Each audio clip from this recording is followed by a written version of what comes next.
વિદ્યાર્થી મિત્રો ધોરણ 12 માં ચેપ્ટર આપણું 10મું યુધિષ્ઠિર યુદ્ધ વિશાળ આગલા લેક્ચરમાં આપણે ભાગ 1 જોયો. આજે આપણે ભાગ 2 જોઈએ છીએ. ભાગ 1 માં જોયું કે પાંડવો છે કૌરવોને હરાવ્યા પછી, કૌરવોને મારી નાખ્યા પછી યુધિષ્ઠિર છે એને પછતાવો થાય છે કે જે કંઈ થઈ ગયું એ સારું નથી.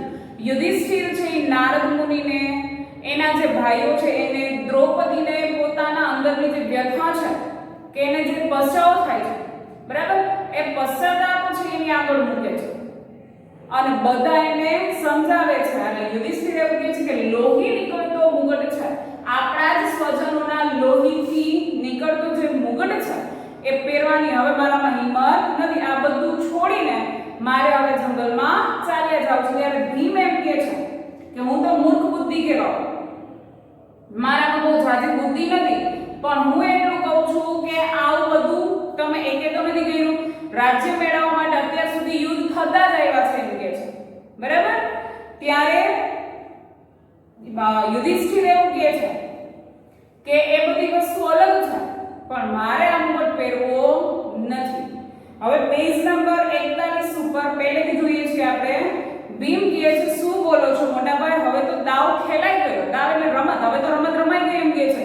કૌરવોને આપણે મારી નાખ્યા છે, એનું જે રાજ્ય છે એ આપણામાં આવી ગયું છે. યુધિષ્ઠિર એમ નથી, મહાન પ્રયત્ન કર્યા પણ તે બધા હલાહલ ઘોળવામાં, હલાહલ એટલે કે ઝેર ઘોળવામાં, આપણે બહુ મોટા પ્રયત્નો કર્યા એનું રાજ્ય પડાવી લેવા, પણ બધું ઝેર સમાન છે એમ કહે છે. એનાથી કાંઈ ફાયદો છે નહીં. ભૂલ થઈ તો સુધારી. હવે જાગ્યા ત્યાંથી સવાર. આપણી ભૂલ થઈ ગઈ છે કે આપણે એની સાથે લડાઈ કરી, એને મારી નાખ્યા, એને સુધારવાના હતા, મારવાના નહોતા, પણ આપણી ભૂલ થઈ ગઈ છે, હવે સુધારીએ. જ્યાંથી જાગીએ છીએ ત્યાંથી સવાર. ભીમ કહે છે ભૂલ જ ક્યાં છે, આપણે કોઈ ભૂલ નથી કરી એમ કહે છે. અથવા તમારી વાત થાય, યુધિષ્ઠિર એટલે ધર્મમાં બહુ આગળ પડતા હતા, બરાબર. એટલે શું કહે છે કે આપણી ભૂલ ન થાય ને એ પાછી તમારી વાત થાય, તમારી તો ભૂલ જ ના થાય એમ કહે છે. ભૂલમાં પણ ભૂલ જોઈ બેસો એવા તમે તો છો. હવે જવા દો બધી લાંબી ટૂંકી ને સૌને ઠરીઠામ બેસવાની વેળા આવવા દો. ઠરીઠામ એટલે કે શાંતિથી. 12-13 વર્ષ વનવગડામાં આખડ્યા અને આવીને પછી યુદ્ધ કર્યું. આટલા વર્ષોથી આ બધા સહન કરતા હતા, બધાને આ બધું ભોગવવાનો, રાજ સમૃદ્ધિ ભોગવવાનો વારો આવ્યો છે, તો બધાને બેસીને શાંતિથી બધું ભોગવવા દો. આજ લગી તો તમારે વાદે દમ લેવાનો પણ પૂરો વખત મળ્યો નથી. વાદે એટલે કે તમારા હિસાબે, દમ એટલે કે શ્વાસ. તમે એમ કીધું કે કૌરવોનું રાજ્ય પડાવી લેવું છે, તો એ રાજ્ય પડાવવા માટે અમે અત્યાર સુધી તમારી પાછળ એમનેમ ફરતા હતા, શ્વાસ લેવાનો ટાઈમ નથી મળ્યો, તો હવે નિરાતે બધાને જમવા દો એમ કહે છે. યુધિષ્ઠિર બોલે છે દુઃખ સાથે, દુઃખ થાય છે, ભીમા બધું બોલે છે. એ રહ્યું રાજપાટ, તમે મજાથી ભોગવો ભાઈ, મારે ન ભોગવો એમ કહે છે.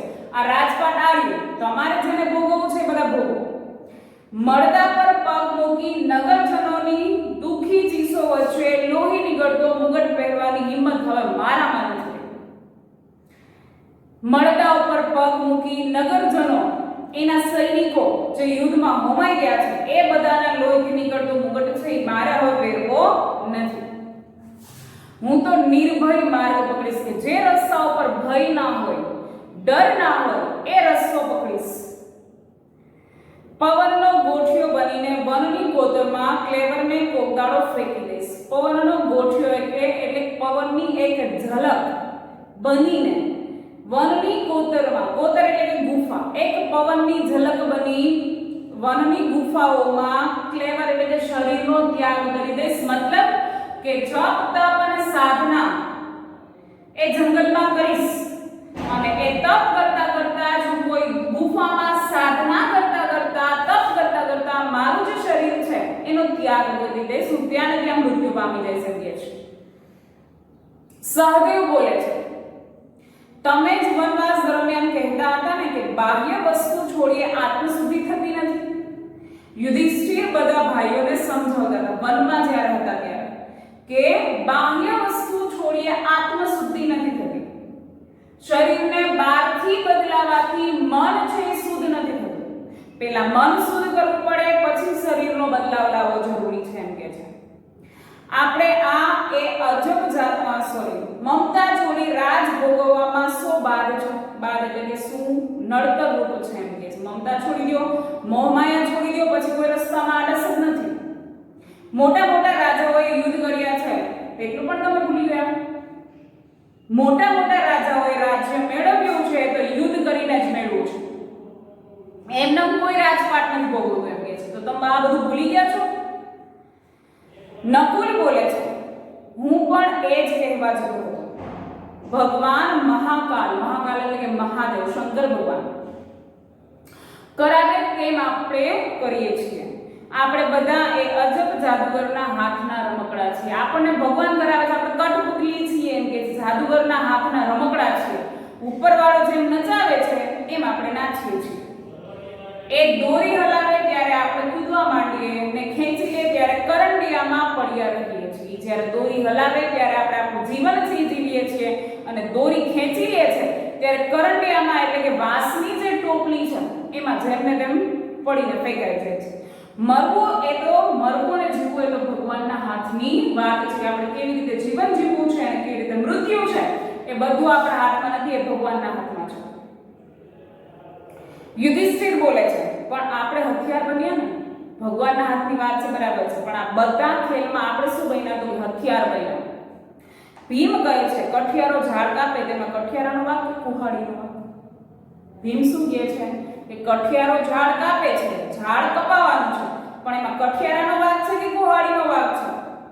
યુધિષ્ઠિર એટલે પરમેશ્વરની ઈચ્છા છે એમ સમજીને આપણે સંહાર જ કર્યા કરવાનો.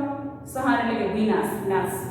એટલે આપણે એમ સમજી લેવાનું કે આ બધામાં ભગવાનની ઈચ્છા છે અને આપણે બધાનો નાશ જ કરતું રહેવાનું છે એમ કે છે. આનો કોઈ દિવસ અંત નથી.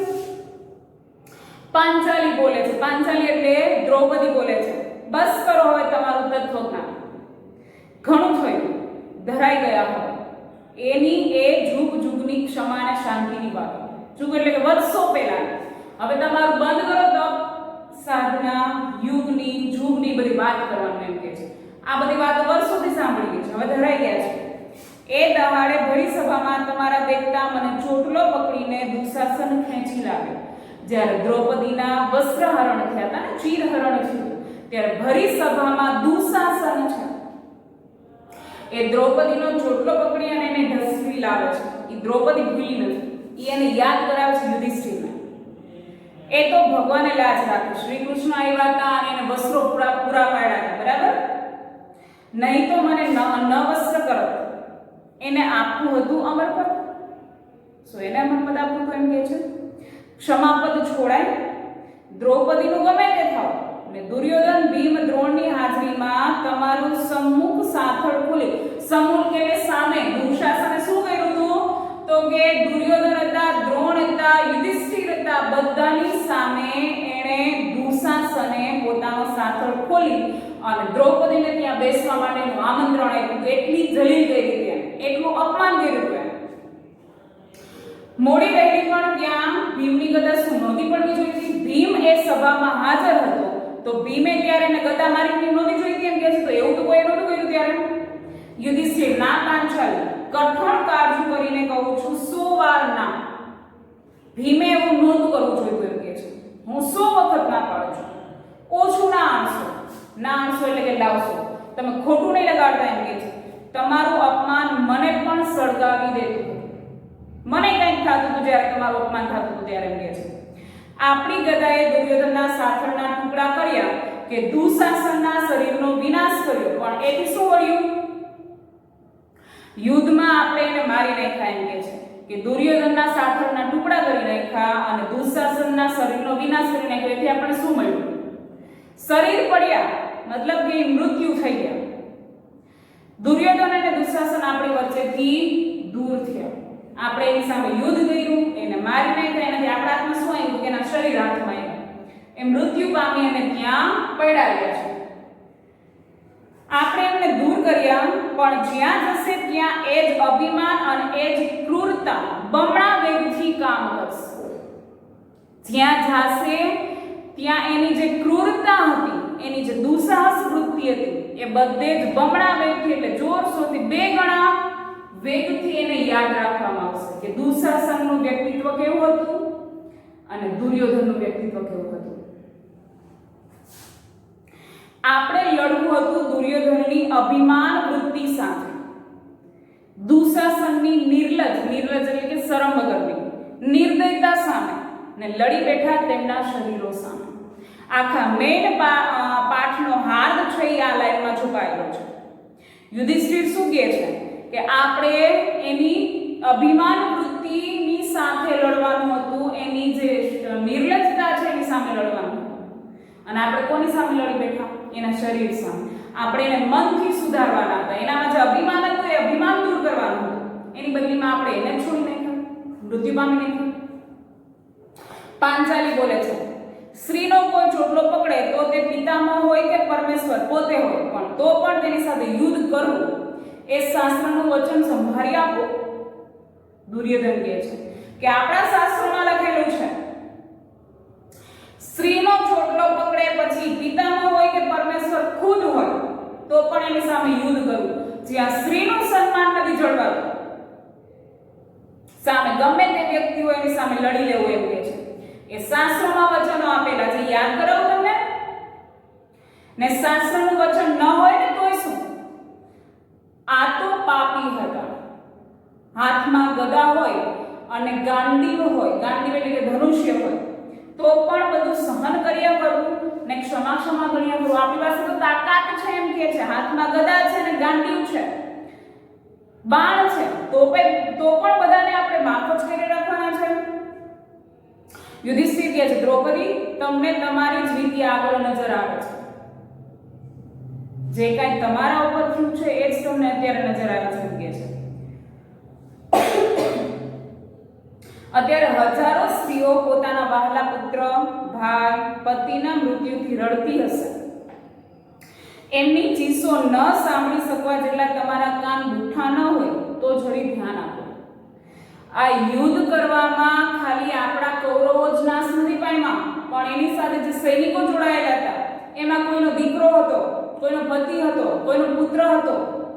આ બધા મૃત્યુ પામ્યા છે. દરેક સ્ત્રીની વેદના છે એ સાંભળી બધા રડે છે એમ કહે છે. અરે આખા આકાશમાં દસે દિશામાં એ જ ઘોર આક્રંદનો અવાજ આવે છે. ચારે બાજુથી બસ એ આક્રંદ સંભળાય છે એમ કહે છે. લાવણીના ભાર નીચેથી ઉછળીને પાંચાલી તું આંસુમાં સમજી જ નથી. તારી આંખોમાંથી નિરંતર આગ જ વરસ્યા કરી છે. તું આંસુ શું છે, લાગણી શું છે નથી સમજી શકતી એમ કે છે. તારી આંખમાં સતત આગ એટલે કે નફરત જ દેખાય છે. આખો સંસાર રોમ રોમ પજળી ઉઠ્યો છે. પ્રજળી એટલે કે સળગી ઉઠ્યો છે. આખો સંસાર આ તારી જે નફરત છે એમાં સળગી જાય છે. તારી આંખમાં અમીના બે આંસુ હોય તો આ એની બળતી ઝાડને ઠાર દેવી મહાકાલી. જો બે અમીના આંસુ હોય, બે લાગણીના આંસુ તારામાં હોય ને તો એ આંસુથી આ સંસારમાં જે આગ પ્રજ્વળી છે એ આગને ઠારી દેવી છે. પાંચાલી બોલે છે સંસારને બાળી રહેલો દાવાનળ પાપીઓની લોહી છાંટવાથી બુજાય છે એમ હું તો સ્પષ્ટ જોઉં છું. આજે લોકોને ત્રાહી પોકારનારા કેટલાય પાપીઓ ચાલ્યા ગયા છે અને પ્રજાને શાંતિ મળી છે. દુનિયાને, સંસારને સળગાવનાર જે પાપીઓ છે એ પાપીઓ સંસાર છોડીને ચાલ્યા ગયા છે, ત્યાર પછી જ સંસારમાં શાંતિ જોવા મળી છે એમ કહે છે. યુધિષ્ઠિર બોલે છે ભૂલો છો, એમનું લોહી રેડીને તો ઉલટું આપણે બળતામાં ઘી હોમ્યું છે.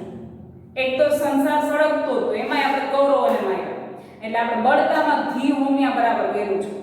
કોઈ પણ વસ્તુ બળતી હોય ઘી નાખે એટલે વધારે આગ ફેલાય છે. આપણે એ કામ કર્યું છે એમ કહે છે. દુનિયામાં મારામારી મટે તે સાટું આપણે મારામારી કરી છે. દુનિયાની અંદરની મારામારી મરી જાય એટલા માટે આપણે મારામારી કરી છે. અશાંતિ ફીટકાવા જતા આપણને સ્મશાનવત શાંતિ મળી છે. પહેલા પીડિતોની ચીસો આપણે અંતરને ચીરી નાખતી હતી, તો હવે શોકની રડારો, રડાર એટલે કે અવાજ, આપણા કાનના પડદા ફાડી નાખવા તૈયાર છે. આપણે જે કંઈ યુદ્ધ કર્યું છે ને હાડું કર્યું તો કે સંસારમાં જે અશાંતિ હતી એ અશાંતિને દૂર કરવા માટે આપણે યુદ્ધ કર્યું. તો એ અશાંતિ અત્યારે કેવી થઈ ગઈ છે? તો સ્મશાનવત શાંતિ થઈ ગઈ છે. બરાબર? એ જે શોકના અવાજો છે, જેના ઘરમાંથી જે કોઈ સૈનિકો કે જે કોઈ મૃત્યુ પામ્યા છે એના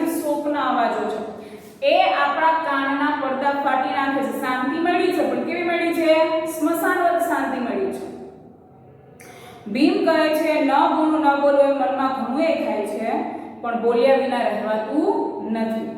આપણે બેસી રહ્યા હોત ને દુશ્મનોને ફાવે તેમ કરવા દીધું હોત તો ઠીક શાંતિ જળવાત. કેમ? ભીમ શું કહે છે કે આપણે કઈ ના કર્યું હોય અને કૌરવો છે આપણે દુશ્મનો હતા, એને જેમ ઠીક લાગતું હતું એમ આપણે કરવા દીધું તો શાંતિ રહે તેમ કહે છે. યુધિષ્ઠિર ચોક્કસ હા રહેત જ. બે પહાડ વિના કદી પ્રતિધ્વનિ સંભળાતો નથી. પ્રતિધ્વનિ એટલે પડઘો. પર્વત ઉપર પહાડ ઉપર જઈને જ્યારે આપણે બોલીએ છીએ ત્યારે સામે એમાંથી આપણો પડઘો સંભળાય છે. એના માટે બે પર્વતો હોવા જરૂરી છે. પાપના પણ બે પક્ષ વગર પડઘો પડતો નથી. પાપને ઉશ્કેરવા માટે પણ બે પક્ષ હોય છે. આપણાથી કાંઈ નહીં તો બેસી રહેવાનું બન્યું હોત તોય બસ. આપણે યુદ્ધ ના કર્યું હોત ને તો કાંઈ નહીં, પણ સામે બેસી રહ્યા હોત ને તો પણ અત્યારની જે પરિસ્થિતિ છે એ પરિસ્થિતિ ઊભી ના થાય છે. એ લોકોને યુદ્ધ કરવું હતું, આપણે ના કરત અને બેસી રહ્યા હોત ને તો પણ આ પરિસ્થિતિનો સામનો ના કરવો પડે. ઊભા થઈ સામે માથું ઊંચું કર્યું કે પાપ આપણી સાથે અથડાયું ને પડઘાની પરંપરા ચાલુ થઈ ને એ અવાજોથી આખો સંસાર ગુંગળાઈ રહ્યો છે. આપણે માથું ઊંચું કર્યું એમ કે છે એ લોકોએ લડાઈનું આહવાન કર્યું તો આપણે હા પાડી દીધી, બરાબર. એનાથી આખા સંસારમાં પાપ ફેલાયું છે અને એ જે પાપના અવાજો છે એનાથી આખો સંસાર ગુંગળાઈ ગયો છે. ભીમ કહે છે પણ હવે થવાનું હતું એ થઈ ગયું. યુધિષ્ઠિર અરે વાહ, હવે ઘણું ખરું, હજી ઘણું બધું બાકી છે એમ કહે છે યુધિષ્ઠિર. ભીમ કહે છે હું પણ કહું છું જે તે હવે જ છે. 12 વર્ષ વનમાં ભમ્યા ને કેટલાય વિતકોને મુશ્કેલીઓ પછી, વિતક એટલે મુશ્કેલ, આ રાજ્ય મળ્યું છે તે ભોગવ્ય. જટાસુર, ચિત્રસેન, કીચક માર્યાના દ્રશ્યો નજર આગળ તરવર્યા કરે છે. જ્યારે વનમાં ગયા હતા ત્યારે પણ એ લોકો શાંતિથી નહોતા રહે. વનમાં પણ ઘણી બધી મુશ્કેલીઓ આવી હતી. કીચક છે, ચિત્રસેન છે, જટાયુ છે, જટાસુર છે, આ બધાને માર્યા હતા એમ કહે છે. સુયોધનના માથામાં લાત મારેલી તેનો દુખાવો હજી તો પગમાંથી ગયો નથી. ગઈકાલ સુધી માથે વિતકના વાદળ ઝઝૂમતા હતા. વિતક એટલે મુશ્કેલી ના વાદળા ઝઝૂમતા હતા એમ કહે છે. હવે ગઈ ગુજરી ભૂલી જઈને આપણે નિરાતે બેસીએ. જે કાંઈ થઈ ગયું છે એને ભૂલી જાય અને નિરાતે બેસીએ આપણે. હવે યુધિષ્ઠિર કહે છે ભીમ તું વરુની ભાષામાં વાત કરે છે. વરુનો સ્વભાવ લડ ઝઘડ કરે, તું એની ભાષામાં બોલે છે ત્યારે એમ કહે છે. કોળિયા અન્ન માટે વાઘ વરુ કેટલી મારફાડ કરે છે. આપણે પોતાના પેટ માટે આટલું બધું કર્યું, આપણને પેટ તો એક છે ને એમાંય આવડા મોટા રાજની શી જરૂર છે. આપણે જે કાંઈ લડવડ કરી છે એ પેટ માટે થઈને કરી છે, બરાબર. તો પેટ નાનકડું છે તો આટલી બધી લડવડ કરી છે તો આવડા મોટા રાજ્યની શી જરૂર છે. પેટ તો આપણું બહુ નાનું છે એમ કે છે. પાંચાલી બોલે છે યુધિષ્ઠિર હજી આગ્રહ મુકતા નથી એટલે ઠંડી પડીને કહે છે. ધર્મરાજા દ્વૈત વનમાં આશ્વાસન આપતા તે ભૂલી ગયા. તમે જ્યારે આપણે વનવાસમાં હતા ત્યારે તમે જ આશ્વાસન આપતા હતા, એ ભૂલી ગયા તમે. દુર્યોધનને લડાઈમાં મારી ઇન્દ્રપ્રસ્થમાં રાજ કરીશું. શું આશ્વાસન આપતા હતા યુધિષ્ઠિર બધાને? તો કે દુર્યોધનને લડાઈમાં મારી નાખશું અને જે ઇન્દ્રપ્રસ્થ છે રાજ્ય એને આપણે ભોગવીશું. એવું કહીને તો વનવાસનું દુઃખ વિસારે પડાવતા હતા. એ તમે કે બીજું કોઈ? આ બધું કહીને જ વનનું જે દુઃખ છે એ દુઃખને તમે દૂર કરાવતા હતા. એ તમે ભૂલી ગયા. અહીંયા સુધી આપણું આ ચેપ્ટર રાખીએ છીએ. હવે પછીનું ચેપ્ટર જે અધૂરું છે એ આપણે આપણા આગલા લેક્ચરમાં જોઈશું.